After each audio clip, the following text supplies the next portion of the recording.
ॾेह चाहे परॾेह में रहंदड़ अवां समूरन सिंध वासियुनि जी ख़िदमत में डबल ए यानी माका प्रेज़ेंटेशन पारां मोहम्मद कासिम माका सलाम अर्ज़ करे थो क़बूल पवे।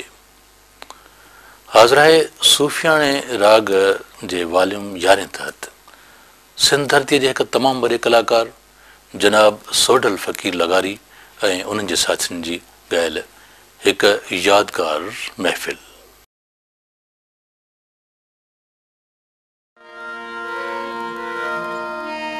जनी कान जिया अल्लाह जनी कान जिया से मरण मूं चाहीन एड़ाई आहीन सजण मुझे साह जा अमर थारड़न वो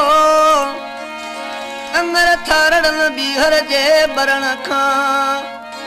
हे कर बारो बारो वरी बीहर था बार अल्लाह मुखे तू मारन रूहूं लोहारन अचोड़ी सूरन बारिया अल्लाह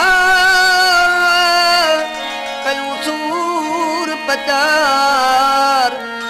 कनी घणा कनी थोरड़ा नाहे सूर धार मुखे ॾिना जे दातार मूं त झोली पाए झली ॾेरण मुफ़्त विसारी आहियां पर आऊं त पुनल खे प्यारी आहियां कॾहिं बंभोर इरम हो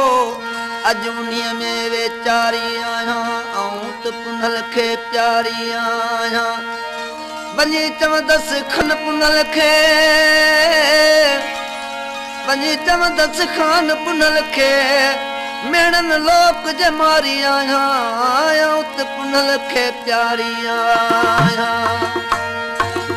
वञी चवंदसि खान पुनल खे मेणनि लोक जे मारी आहियां आऊं त पुनल खे प्यारी आहियां ओ वली मोहम्मद शाल मिलंदम वली मोहम्मद शाल मिलंदम जन लाइ आऊं निहारी आहियां आऊं त पुनल खे प्यारी आहियां कंदसि पुनल सां ॾुखनि जूं ॻाल्हियूं कंदसि पुनल सां ॾुखनि जूं ॻाल्हियूं अथम उमेद इहा अथम उमेद इहा अथम उमेद इहा मिलंदम शाल ॾुखनि जूं ॻाल्हियूं कंदसि पुनल सां ॾुखनि जूं ॻाल्हियूं अथम उमेद इहा अथम उमेद